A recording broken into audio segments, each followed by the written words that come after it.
In Don't Tell Her It's Me, Steve Guttenberg goes from this, a fat, frumpy cartoon character, to this, a muscly, mulleted biker guy.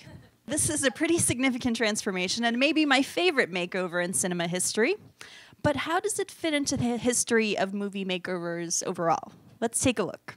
We're all familiar with lady makeovers in movies.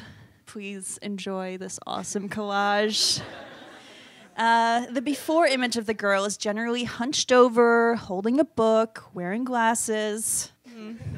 She's shy, awkward, nerdy, frizzy-haired, and wearing baggy clothes. In the transformation, she brushes her hair away from her face, takes off her glasses, puts on something pink, frilly, and feminine. The movie usually shows this as the woman becoming a better version of herself. And this is a long-term change. She's now a sexier, happier version of herself. Or, in a very rare example, a dowdier, classier version of who she was. In short, new look, new person, new love, because as we all know, makeovers generally tie in with some sort of love interest. We all know this, but what about men?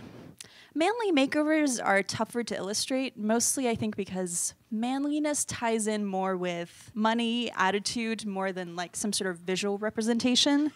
So when I originally thought of male makeovers, I actually thought of drag, like the Robin Williams transformation where he tries on the different wigs and teeth somehow stood out to me more than any other manly makeover.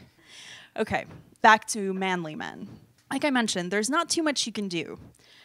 You can give him a new suit, a haircut, take him to the gym. Hair removal seems to be a common trope because it is hilarious. But most of the time when there's a male makeover, half of it is about the encouraging friends or dating coach or whatever. The guy generally needs to gain more self-esteem than get a haircut. The other types of male makeovers I've seen are temporary. It always starts with the extremely nerdy, awkward man magically transforming into a very cool guy.